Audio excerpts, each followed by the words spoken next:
This is Andy Paro for ID Boxing. I'm joined by trainer Shane McGuigan here at the workout ahead of Adam Azim and Santos Reyes. Well, I say workout, you had a little workout. It was a press conference, yes. All of it rolled into one, but Shane, how are you? Yeah, it's different, isn't it? I feel like, they're doing some different stuff. Press media slash a little bit of like gimmicky pads. So it was all right. It was a good bit of fun. We saw only a little bit of that hand speed which everybody's talking about on stage between yourself and Adam there. Talk about actually trying to get sparring partners in. As Adam's progressed, how much more difficult have you found it? Yeah, it's tough because he's a dangerous man in sparring. Do you know what I mean? We have a lot of guys hitting the deck, unfortunately, but he's just one of those guys that's got that crazy speed and power, and sometimes he's not even trying. He just hits them so hard. So not a lot of people like to come back unless they're middleweights. Do you know what I mean? And he's a light welter. It's like, but that's what we have to do. We have to try and get then sort of some speed work at the end of the spars with like amateur kids that are sharp and quick. So it's a hard task, but it's part of the game. I've had it before in the gym with other fighters. Do you know what I mean? You have to spar bigger weights, and that's just part of the game. I know you've got to take things slowly in terms of allowing him to progress and getting those rounds under his belt. But Shane, at what level do you feel you'd be comfortable to just throw him in at?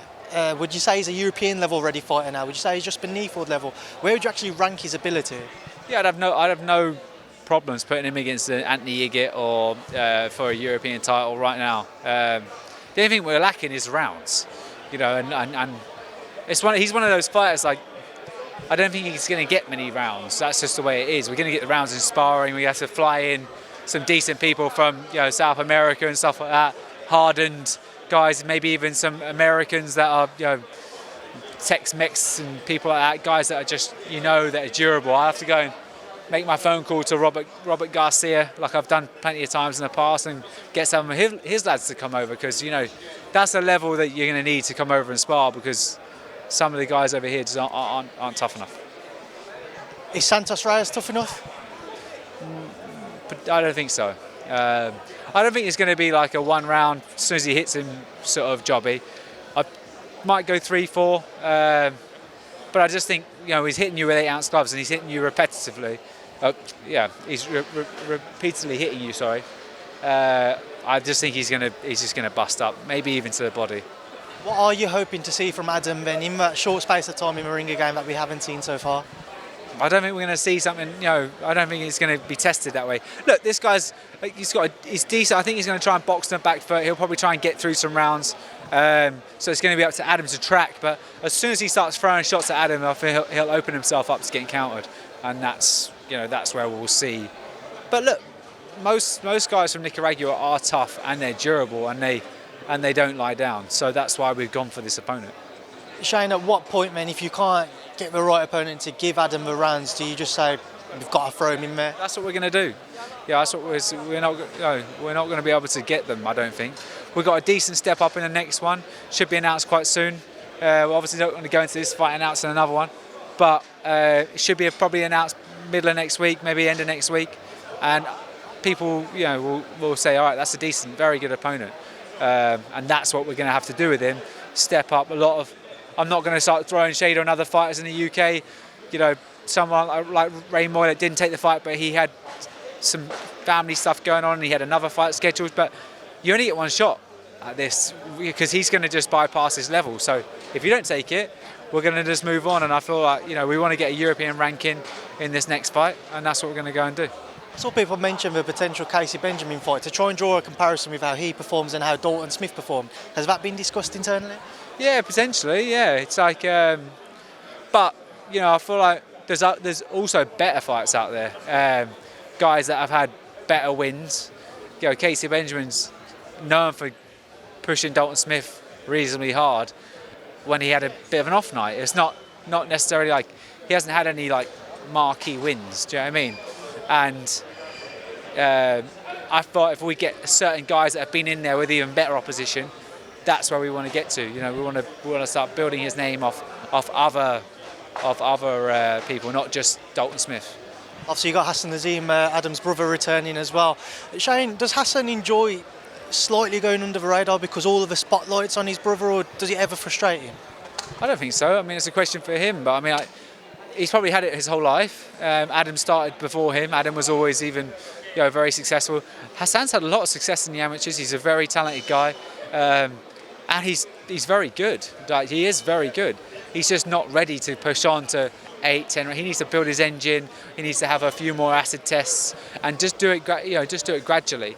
There's certain people we can rush and certain people we can't. Not that we have to baby him and stuff. Like, he's going to look better when people are actually coming to fight him because he's a sharp shooter. And he's got decent power and he's got a good engine. It's just when he's hitting a moving punch bag, sometimes he looks a bit clumsy. But when actually someone comes to have a go against him, so that's down to us to try and match him without chucking him in too deep. And we need to get. And the good thing is he's done 6 rounds in his last 2 fights, so at least he's got that engine. He knows how to pace himself over 6. We'll have one more, and then we'll probably move to 8s after this. So what are you hoping to see on Saturday night from Hassan? Well, he's in against a guy that's got a lot of knockouts.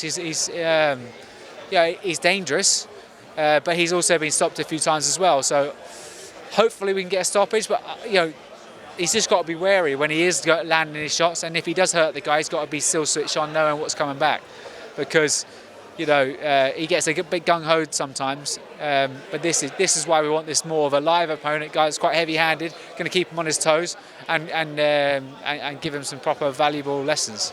Caroline Dubois, again, a busy night for you on Saturday, Shane. She also returns. I saw her tweets that she's had people pull out of his fight. How difficult has she been to match? Very difficult. She's 5-0 with 4 knockouts. I felt like she had her debut again. She'd have knocked the girl out, so she really could be 5-0 with 5 knockouts.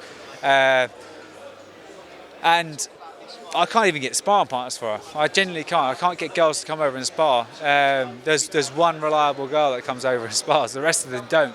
And even that, we're doing like 4 or 5 rounds with the boys, and then we're chucking the girl in for the last 3 or last 5. Special talent. She really is a special talent. We had the girl that boxed Terry Harper I think it was for a world title.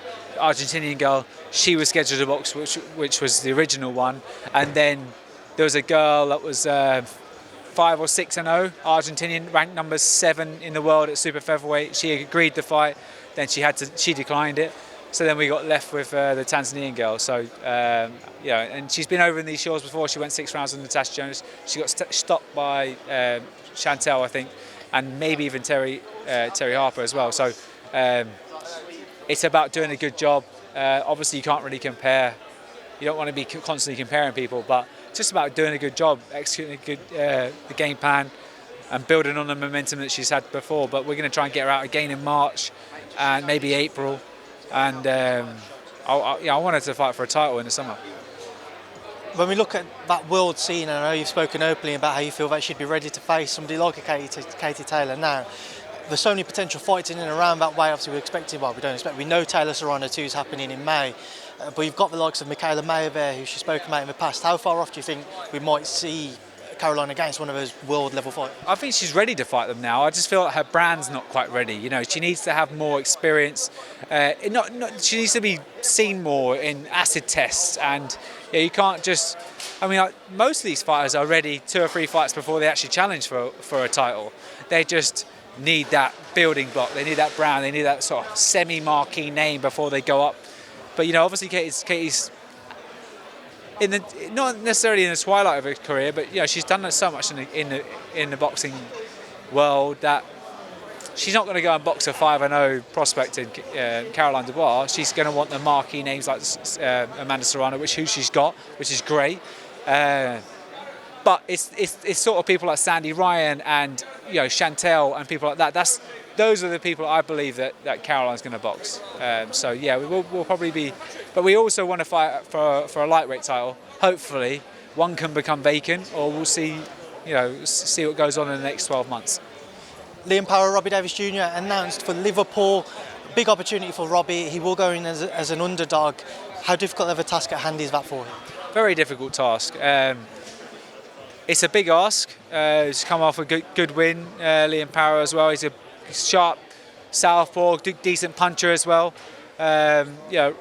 Robbie's had some good momentum, knocked out Hank Lundy, struggled in his last fight a little bit, but he's well up for this one. He knows he's the underdog. He knows he's in the red corner, and he's all the emphasis. And we just noticed when the negotiations have been, it's been all on their side. But that's part of the game. You need to get. This is a win. This is a fight that he has to win, and he has to look good doing it. And if he does win it, it's the WBO number 2 slot, and he could be there to fight for a vacant title.